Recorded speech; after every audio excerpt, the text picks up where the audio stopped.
Qué felicidad poder estar con ustedes. La verdad me entusiasma demasiado. Vengo representando un ministerio que se llama Far Reaching Ministries, que es un ministerio grande de misiones. Pero más que eso, desde que inició We Church he estado en contacto con Joan, con su esposa, y vengo a animar a una joven iglesia que tiene un corazón y una visión enorme por la ciudad de Miami. Y nada más estoy emocionado de poder sembrar una semilla de la palabra de Dios como ya dije, en una iglesia que tiene un corazón gigantesco. Si tienes tu Biblia, ábrela a Lucas capítulo 5. Voy a leer un pasaje ahí. Y si no, va a estar en pantallas, tengo entendido. Y antes de hacer eso, nada más quiero decirles un poco acerca del ministerio al cual pertenezco, y después podemos estudiar este pasaje juntos. Far Reaching Ministries es un ministerio que se enfoca en zonas de guerra. Inició hace más de 25 años en la guerra civil del sur de Sudán, y tenemos capellanes allá. Y nos hemos expandido, ahora estamos en el Medio Oriente, estamos en Afganistán, estamos en Ucrania con la guerra que está sucediendo ahí ahorita. De hecho, voy llegando hace como dos meses, llegué, pasé 2 semanas en el frente ahí en Ucrania.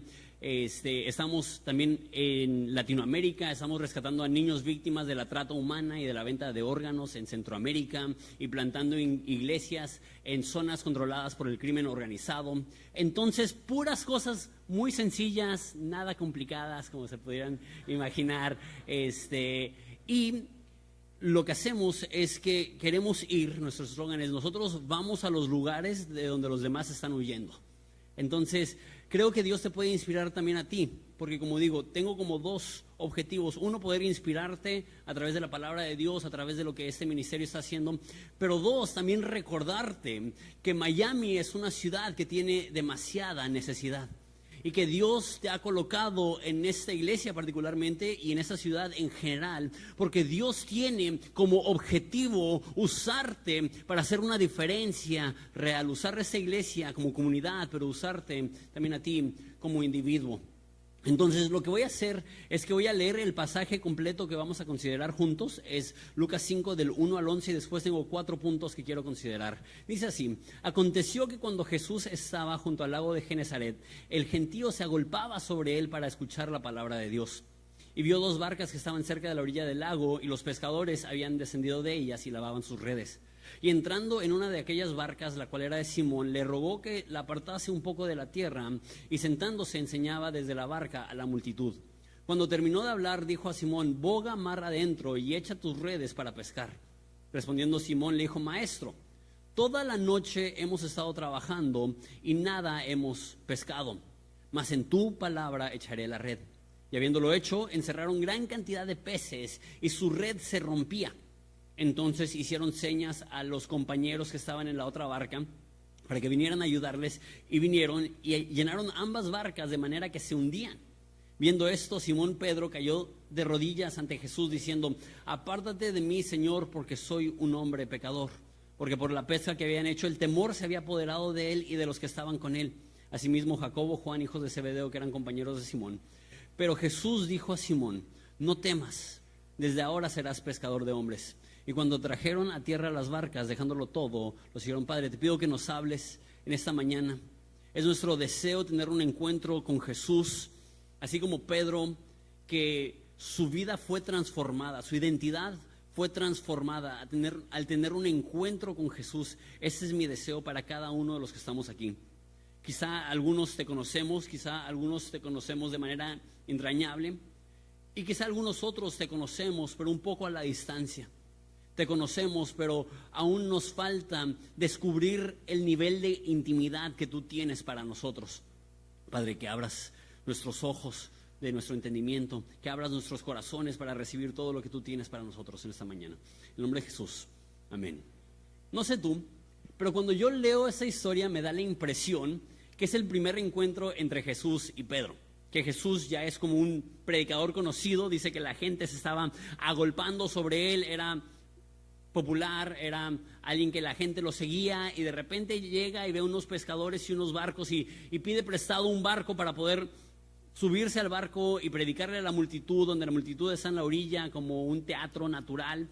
Entonces le dice a Pedro, vamos a pescar, y tienen una pesca milagrosa, y Pedro le dice, apártate de mí que soy un hombre pecador, y Jesús le dice, desde hoy serás pescador de hombres, y Pedro abandona todo para seguirle.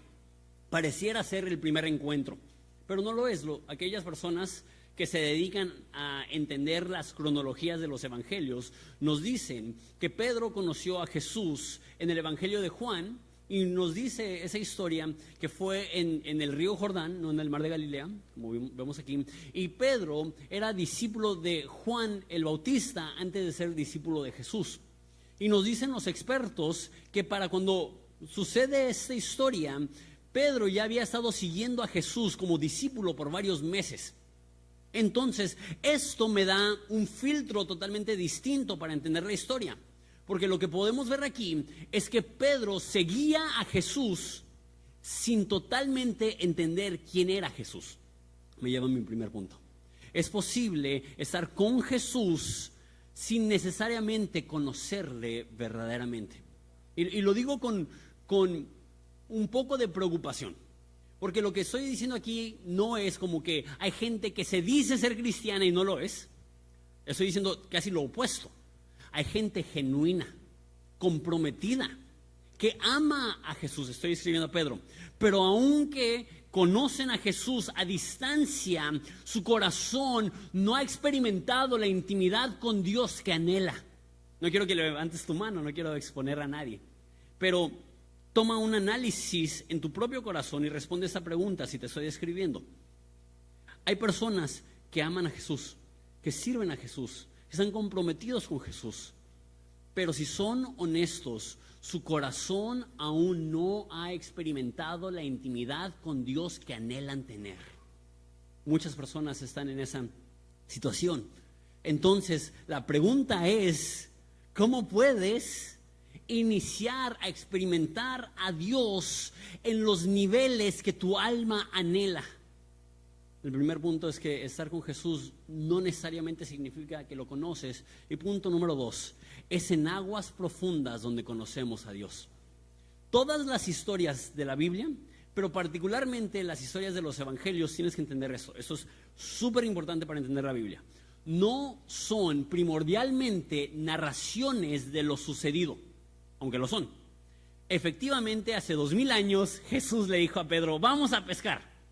Pero la razón que Lucas incluye esa historia no es para decirnos una vez fueron a pescar Pedro y Jesús. La razón que lo incluye es que cada historia que vemos tiene el fin de ser un ejemplo de un principio espiritual. Y el principio espiritual, creo yo aquí, es que Jesús está invitando a Pedro a ir a aguas profundas. ¿Qué significa eso? A confiar más profundamente en Él. Y funciona muy bien la analogía porque vivimos todos en la costa, vives en Miami, yo vivo en Ensenada, que está junto al mar. En la orilla hay seguridad, en la orilla es conocido, en la orilla no hay riesgo, pero Dios no te llama a vivir tu vida en lo cómodo, en lo conocido y en las zonas donde no hay riesgo. Te anima a ir a aguas profundas. ¿Qué significan aguas profundas? Pasar por temporadas de inseguridad. Pasar por temporadas de ansiedad y de frustración, y tú dices, eso no lo quiero. Ese es un principio bíblico. Es imposible conocer a Dios en la superficie. Necesitas ir a aguas profundas. Otra forma de decirlo es imposible tener la intimidad con Dios que deseas evitando las dificultades que Dios permitirá para llevar tu relación con Él al próximo nivel. Lo escuché hace poco, no en referencia de la Biblia, pero dice, el crecimiento que deseas está en el trabajo que estás evitando. ¿Entiendes eso? En la intimidad con Dios que deseas, a lo mejor está en la dificultad que has decidido evadir. Dios nos permite ir a aguas profundas porque ahí es donde lo vamos a ver. Ahí es donde lo vamos a conocer. Hace poco estaba teniendo una conversación con un amigo. Me dijo, Jonathan, la verdad es has tenido en tu vida situaciones bien difíciles. Y le dije, ¿sabes qué? ¿Me frustra de eso? No me frustra que he pasado episodios difíciles en mi vida. ¿Sabes lo que me frustra? Que hay un versículo en Primera de Pedro que dice que ahora, de ser necesarios, han sido probados por diversas dificultades. ¿Sabes lo que me frustra? Esa frase. Ahora, si es necesario. ¿Qué significa eso? Que Dios vio mi vida y dijo, es necesario que Jonathan atraviese esa tormenta, porque eso será lo único que va a provocar la intimidad que yo deseo tener con él. Jesús lo dijo de esta forma: en este mundo tendrán aflicciones, en este mundo tendrán tribulaciones. Yo me crié en la iglesia en los 90s, y una de las modas que ya se perdió, de hecho quisiera que regresara, pero una de las modas cristianas que había es que poníamos promesas bíblicas en todos lados. No sé si te tocó o si eres un cristiano más reciente, pero poníamos, una de las formas de que si sabías que alguien era cristiano era porque ponía calcamonías en la defensa de su carro.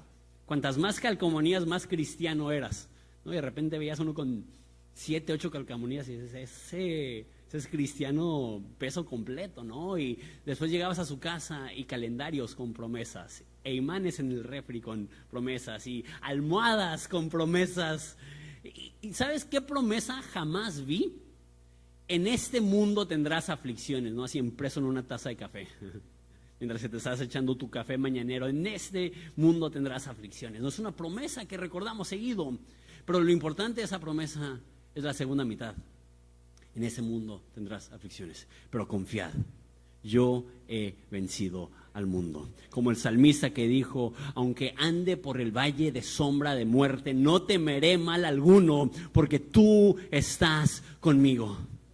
Sin embargo, escúchame bien, Dios va a permitir esas dificultades porque quiere que puedas comprobar su mano fuerte para salvar y su compañía en momentos de dificultad.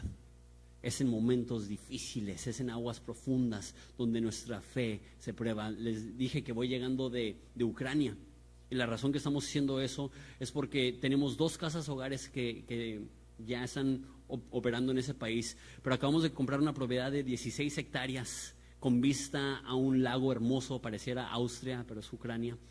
Y vamos a construir un hogar para 300 niños. Va a ser el hogar más grande que tenemos en cualquier parte del mundo. Tenemos en Latinoamérica, tenemos varios en África, tenemos uno en Rusia, que desde antes de la guerra, pero ese va a ser el hogar más grande para niños. Entonces fuimos a conocer a los niños que ya tenemos, y los rusos se han robado a 200,000 niños ucranianos.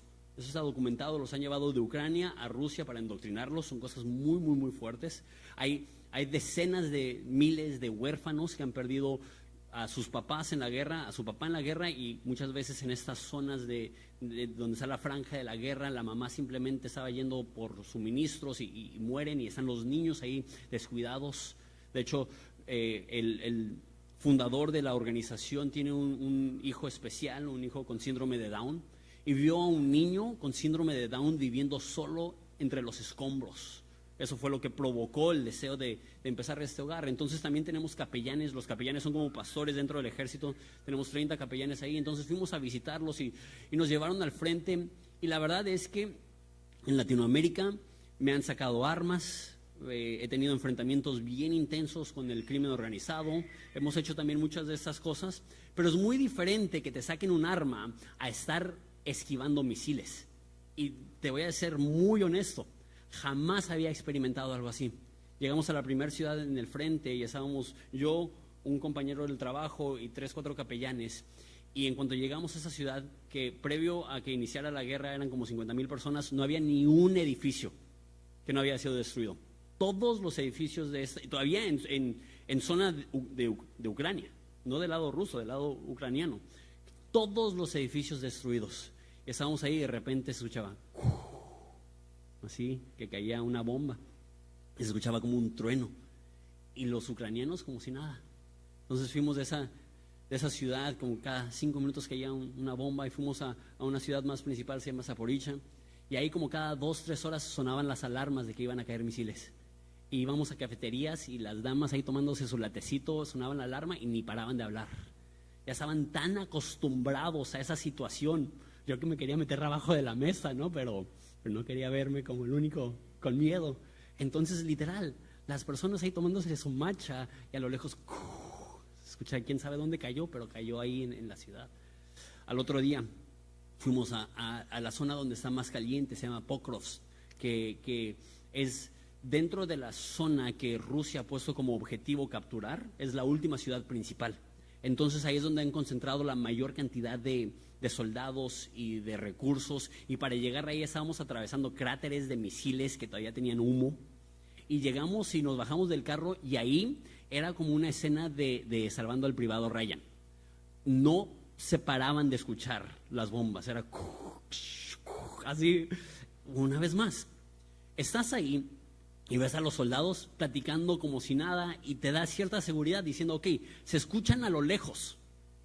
Y porque ya a esas alturas habíamos escuchado cientos de bombas, es extraño, te da cierta paz, porque dices, ok, pues está medio lejos. Pues esa noche fuimos a la segunda ciudad más grande, que está como a 30, 40 kilómetros de la frontera con Rusia. Y llegamos y fuimos a ver unos departamentos que fueron totalmente, o sea, imagínate una estructura departamental como la tuvieras aquí, es una ciudad principal, totalmente destruida, porque esos son, en inglés les llaman ballistic missiles, no sé cómo se dicen en español, pero son misiles, ¿cómo? Misiles balísticos, son misiles que los envían al espacio exterior y caen en picada y son supersónicos y es casi imposible de detenerlos por la velocidad y el ángulo en el cual caen, y esos son lo suficientemente grandes para destruir toda una cuadra, si le dicen así, toda una manzana.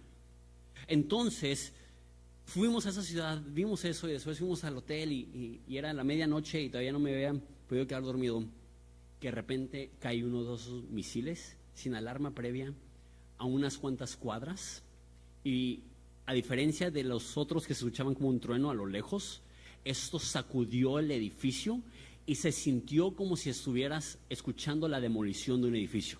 No fue algo de un segundo, fue algo de varios segundos, donde podías sentir cómo el escombro se estaba destruyendo y cayendo, y estaba tan cerca que los vecinos salieron con linternas a ver si le cayó al vecino el misil. Ahí sentí mucho miedo. Y es esa realidad. Por primera vez en mi vida estaba orando y sentí esto. A lo mejor las próximas palabras se las digo en persona a Jesús. Le hablé a mi esposa, no la había querido preocupar, aquí está en primera fila, no la había querido preocupar, no le dije lo intenso que era el viaje, pero ahí sí ya sentí que me daría mucha cosa si algo llegara a suceder y no despedirme de ella. Entonces allá era la medianoche, acá eran las 2 de la tarde, ella estaba tomándose un cafecito y le marco. Le digo, amor, nada más para avisarte que acaba de caer un misil muy cerca, literal sacudió el edificio donde estoy. Espero que no vuelva a caer otro misil, pero nada más te quiero decir que te amo y espero regresar, ¿no? Colgamos y a los 5 minutos cae otro misil. Y a los 5 minutos cae otro misil. Y la verdad, me sentí como si fuera una hormiga y los rusos estuvieran haciendo esto. Y dije, ay, Dios mío, que no me caiga el dedo encima, ¿no?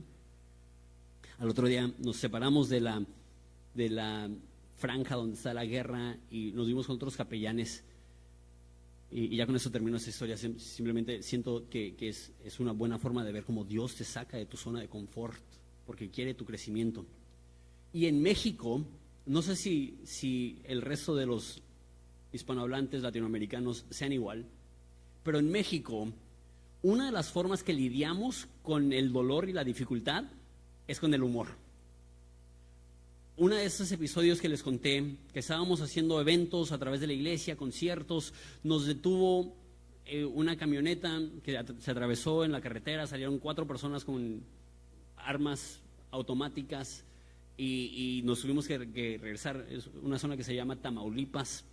Íbamos específicamente a una ciudad que se llama Matamoros, que le dicen Matamorros, que si sabes de jerga mexicana, morros es muchachos, matamuchachos. Y fuimos a una iglesia donde el crimen organizado había matado al papá del pastor hace 4 años. El papá del pastor era empresario. Y cuando llegamos, todo mundo, jijiji, jajaja, les dieron la bienvenida a tamaulipense, bienvenidos a Matamorros, jijiji, jajaja. Y para nosotros estábamos todos ansiosos por lo que había sucedido. Pero la forma que el mexicano lidia con las situaciones así es con el humor. Entonces, cuando le estaba compartiendo yo a los ucranianos lo que habíamos vivido la noche anterior, yo dije, les va a dar risa que este mexicanito y este gringo temieron por su vida cuando están en una situación que nosotros vivimos todos los días. Yo la verdad pensaba que les iba a dar risa. Entonces les empezamos a contar lo que había sucedido la noche anterior. Y estábamos en una mesa comiendo y a mi derecha había un capellán, un soldado, como de 50 años, ya con las facciones cansadas, guerrero, duro. Y cuando le empecé a contar lo que habíamos vivido la noche anterior, empezó a llorar. Y me dijo, Jonathan, y con traductor, pero sus palabras tan profundas y precisas, Jonathan, jamás vas a olvidar este momento. Dijo, mira a tu alrededor, todos los que estamos aquí recordamos precisamente la primera vez que cayó una bomba cerca de nosotros. Y en ese momento te sientes tan pequeño. Y dije, sí, o sea, no hay otra forma de describirlo, te sientes tan pequeño. Me dijo, en ese momento te das cuenta que inviertes tanto tiempo y esfuerzo en cosas que no importan para la eternidad. Y te das cuenta en ese momento que lo único que importa es lo que haces por Dios y tu familia. Y dije, sí, cuánto de nuestro tiempo y esfuerzo y energía y atención va a cosas que quizá no son malas. ¿Quién no quiere quizá una casa más bonita o un carro más de confianza o una situación económica más estable? Esas cosas no son malas, pero realmente eso es lo que va a proveer para tu corazón la intimidad con Dios. Dios permite que atravieses aguas profundas porque es en las aguas profundas donde aprendes a confiar en Él. Y créeme que lo más hermoso que tendrás en la vida es cuando empiezas a aprender a confiar en Dios sin importar la dificultad o la adversidad a la cual te puedas enfrentar. No hay nada más bello que esto. Jesús lo dijo así en el Evangelio de Juan: mi paz les dejo para que su gozo sea completo. ¿Quieres gozo completo? Aprende a experimentar la paz de Dios que Él tiene para ti. Y esa paz, una vez más, no es la ausencia de dolor o dificultad. Es aprender a atravesar aguas profundas, ya lo dije, pero lo vuelvo a citar, como el salmista que dijo, aunque ande por valle de sombra de muerte, no temeré mal alguno porque tú estás conmigo. Y a lo mejor tú estás atravesando dolor o dificultad o inseguridad o frustración. Déjate recuerdo, Dios te está acompañando, y si Dios está contigo, ¿quién contra ti? Es en aguas profundas donde le conocemos. Punto número 3, el cuarto lo voy a dar muy rápido, el punto número 3 también me voy a enfocar un poco más. Punto número 3 es: antes de usarte, Dios dejará que llegues al final de tus fuerzas. Una vez más, en esa historia, Jesús le dice a Pedro, vamos a pescar. ¿Y qué es lo que dice Pedro? Dice, maestro, toda la noche hemos pescado y nada hemos atrapado. Qué fracaso, ¿no? No sé si a ti te gusta pescar.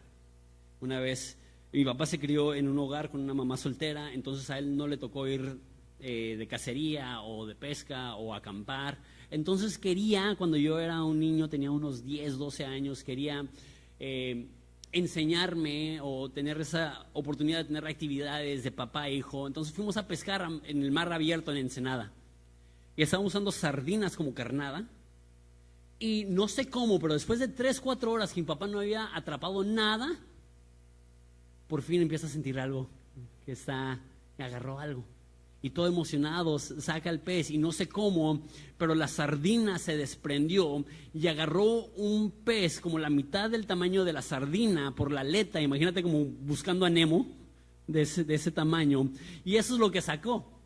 Y todos le decíamos, te hubieras quedado con la sardina, hubieras tenido más pescado si te hubieras quedado con la sardina. Y de repente sucede eso en la vida. Quieres tener un buen recuerdo con tu hijo y en vez de tener un buen recuerdo tienes 4 horas miserables, ¿no? En el sol sin agarrar nada. Imagínate para Pedro, él no estaba pescando con una caña, eran 2 barcos con una red grande que hacían un círculo grande y la expectativa era que iban a sacar decenas de peces cada vez que echaban las redes, y vez tras vez, nada y nada y nada y nada, y toda la noche, y está cansado, y Jesús le dice: buenos días, Pedro, vamos a pescar. Y Pedro así de: ay, no, por favor, no. Pero eso no es lo que dijo. Dijo: toda la noche hemos trabajado y no hemos pescado nada, mas en tu palabra echaré la red. Ese es el principio. A lo mejor tienes un historial de fracaso, pero lo que marca la diferencia es la obediencia a la palabra de Dios. Y a lo mejor has fracasado en el pasado, pero si Dios te está llamando a hacer algo, ese paso de obediencia te va a abrir paso a la bendición divina. Y una vez más, es frustrante sentirte que has fracasado, pero eso no te descalifica de que Dios te use. Al contrario, eso es algo que yo he visto. A veces Dios permite el fracaso para enseñarte una lección muy importante, y eso es que Dios es el que da la bendición, no uno mismo. Tú no puedes provocar la bendición de Dios en tu vida, tú únicamente la recibes.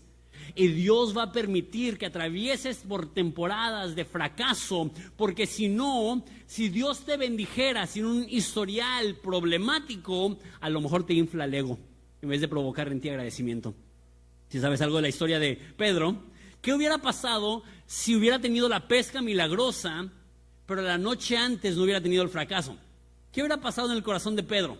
¿Tú crees que hubiera dicho: tú eres Dios y tú me has dado la bendición? ¿O hubiera dicho: sí, qué buen pescador soy? ¿Te gusta Jesús? Cuando quieras pescados de los buenos, contrátame a mí, Pedro el pescador, ¿no? Y le da su tarjeta de presentación.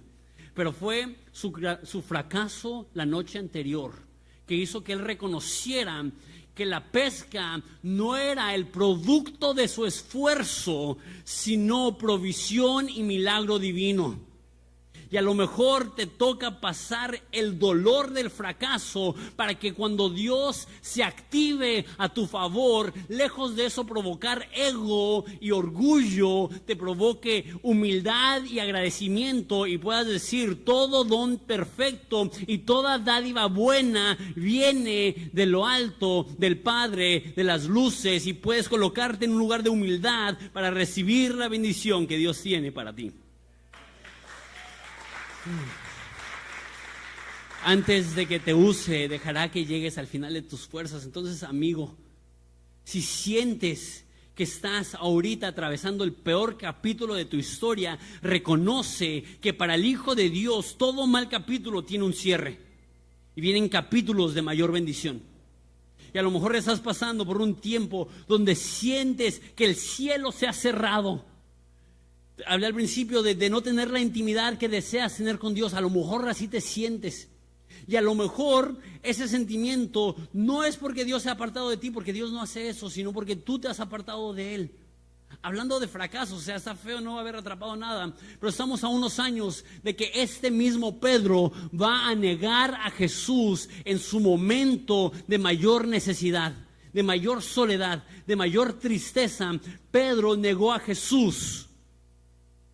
Y 50 días después estaba plantando la primera iglesia. Porque Dios permite que atravieses por etapas de fracaso, no porque Dios te quiere desechar, y no porque Dios ya se hartó de ti. Es porque Dios está escribiendo una historia tan gloriosa para ti, que si no pasas por momentos de humillación, no estarás en el lugar correcto para recibir todo lo que Dios tiene para ti. Hablé de una promesa que no me gusta: en este mundo tendrás aflicciones. ¿Sabes cuál es mi versículo menos favorito de toda la Biblia? El que menos me gusta. Está en Salmo 119, dice así: me es bueno haber sido afligido para que aprenda tus estatutos. Qué versículo tan más feo, ¿no? Me es bueno haber sido afligido. Para citar a Pedro: algunos de ustedes, de ser necesarios, serán probados. Yo oro: Dios, que no sea necesario. Y hijo mío, es muy necesario. Es muy necesario, porque a veces, como digo, tenemos un corazón de piedra Y Dios se rehúsa a bendecir a alguien si esa bendición va a provocar mayor distancia entre la relación con ellos. Pero Dios ama bendecir a las personas que entienden: Él es Dios, yo no. Él es bueno, yo no. Él me ama y yo ando aquí gateando como un niño, intentando, como ese hombre que dice, le pregunta a Jesús, ¿crees? Y dice, sí creo, pero ayuda a mi incredulidad. Te amo, te quiero seguir, pero a veces fracaso. Y Dios te ve y dice, tu fracaso la noche antes no significa que no tengo planes de bendecirte el día de hoy. Y Dios está escribiendo mejores capítulos para tu historia. Dios está escribiendo un nuevo futuro y una nueva esperanza para tu familia. Último punto. Cuando Dios te llama, te invita a que abandones todo. Tengo aquí escrito en inglés, entonces voy a esperar a que lo pongan en pantalla para decirlo exactamente. El punto número 4 es... Lo voy a traducir entonces. Abandona todo para seguirlo a Él. Ese es el punto número 4. Sí, prácticamente lo traduje bien en mi mente. Abandona todo para seguirlo. ¿Sabes lo que se me hace impresionante de esto?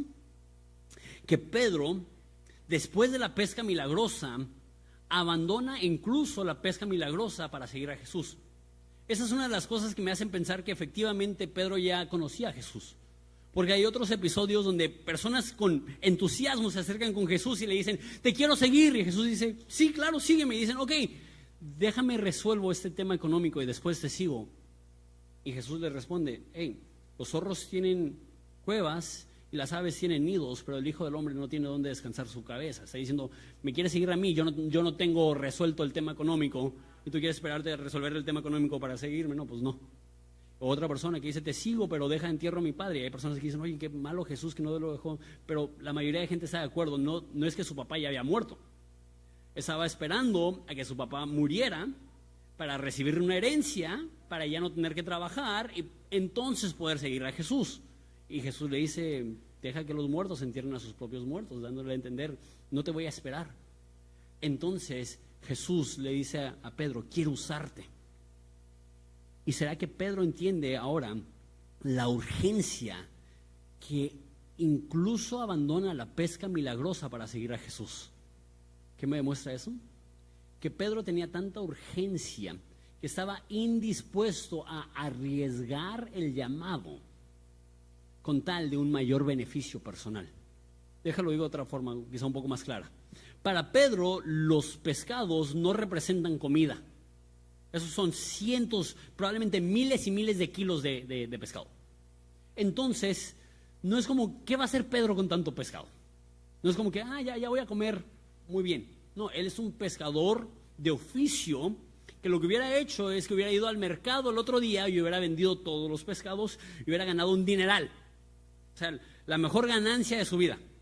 Entonces, digamos que son 300 pescados y que cada uno pesa 20 kilos. O sea, estamos hablando, como digo, de cientos, si no es que miles de kilos de pescado que representan, no, estoy inventando números, pero vamos a decir que representan 20, 30 mil dólares de ganancias. ¿Cómo te sentirías tú si yo ahorita te doy un cheque de 20 mil dólares? ¿Qué tienes? Nada más porque sí.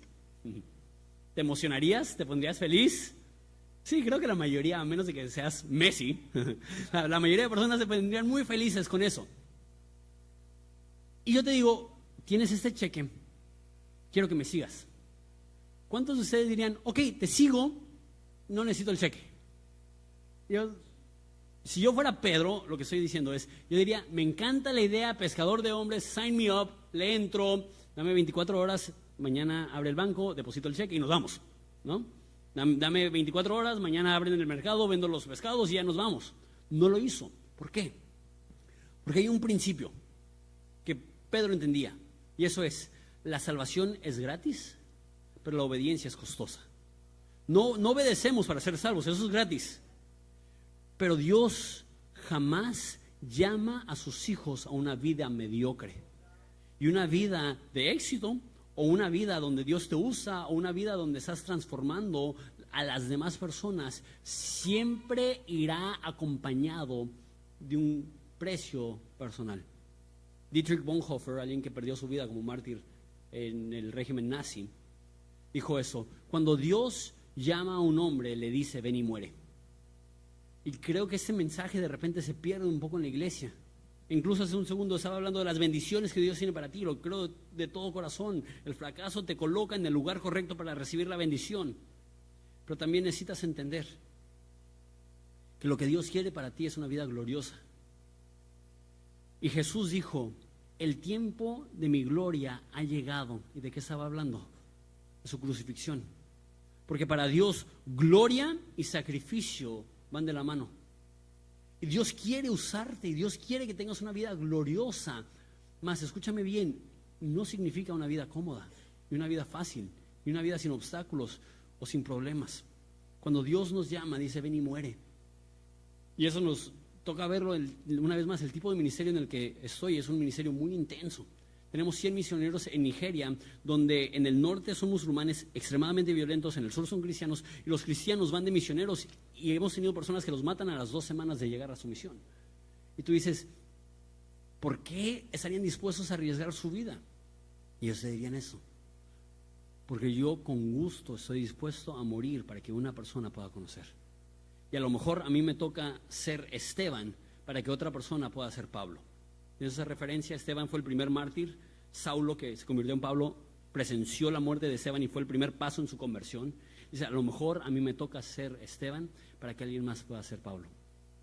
Hace unos años atrás, cuando era pastor, se me acercó una persona a pedir oración en la iglesia entre semana y tenía una herida de bala en el pie.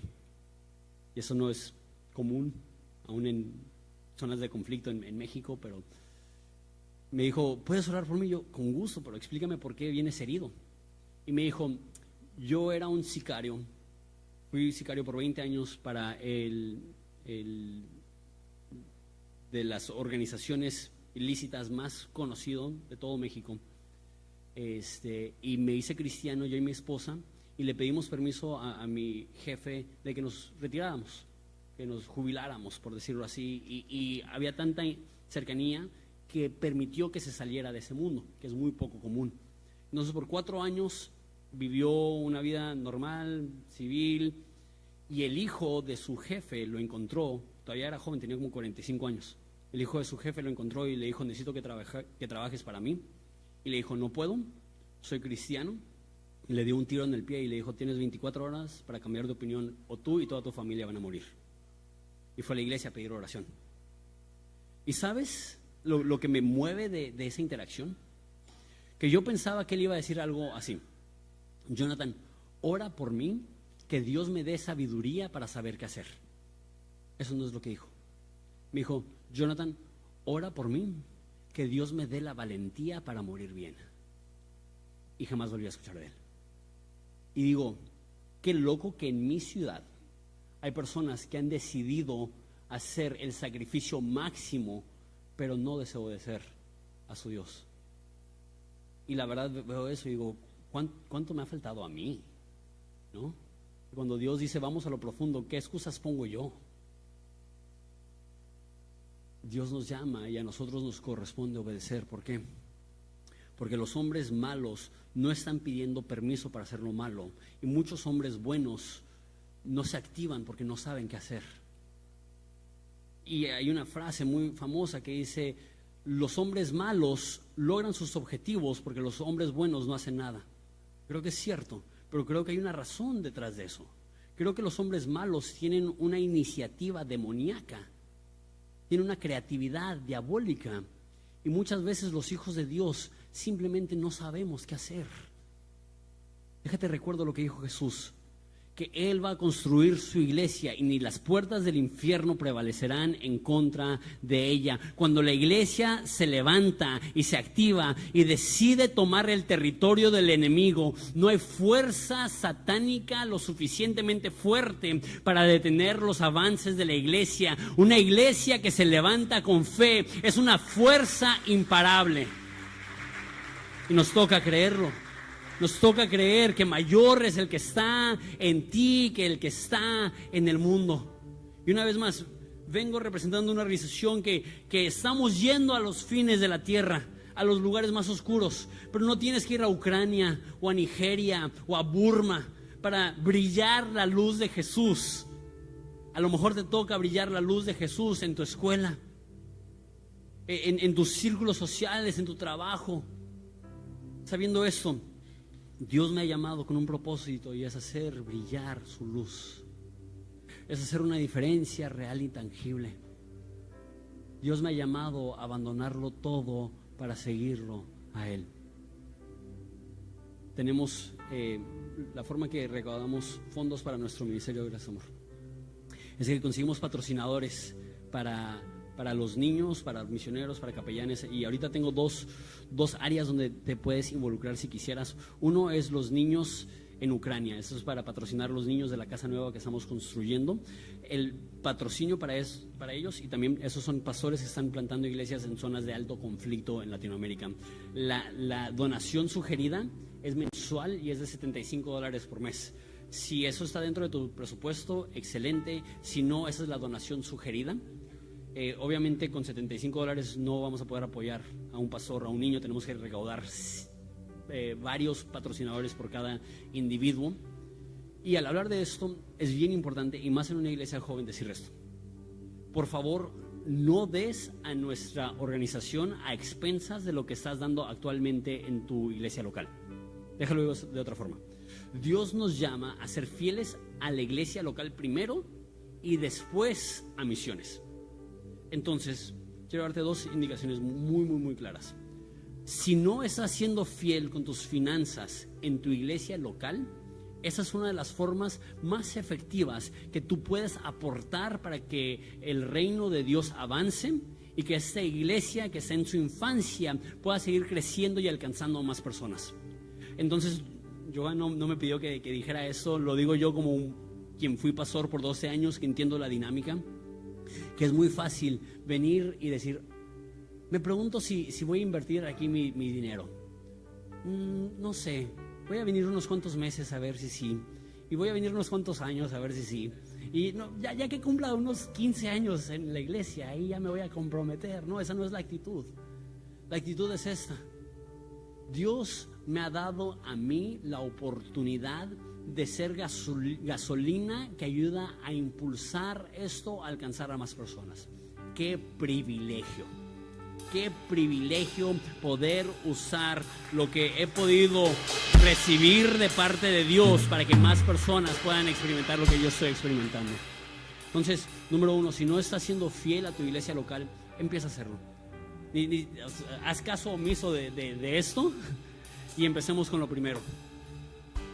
O a lo mejor Dios ya te ha llevado a un lugar donde estás en un lugar donde quieres hacer una diferencia más allá, donde dices, sí, no solamente en Miami, pero en el resto del mundo, y más como hispanos que tenemos familiares que a lo mejor viven en esas zonas de alto conflicto.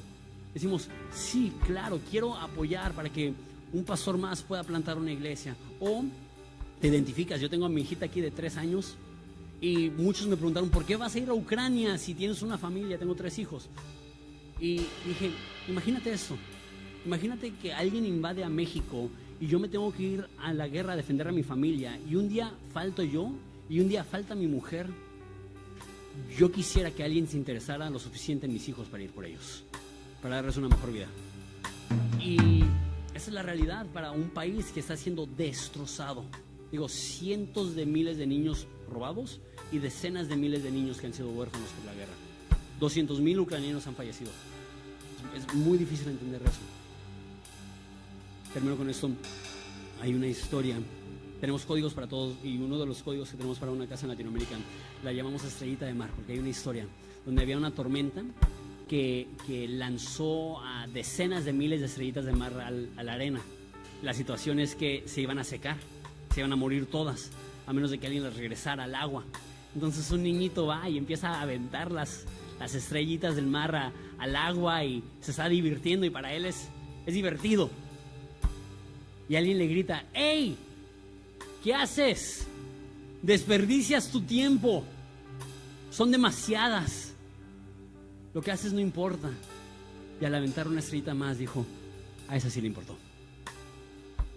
Debemos de hacer por uno lo que quisiéramos poder hacer por todos, y al hacer eso cambiaremos el mundo, o quizá como uno de los eslóganes que ya escuché, cambiando el mundo una vida a la vez. A lo mejor te toca invertir en esa estrellita de mar y hacer una diferencia. ¿Por qué no te pones de pie?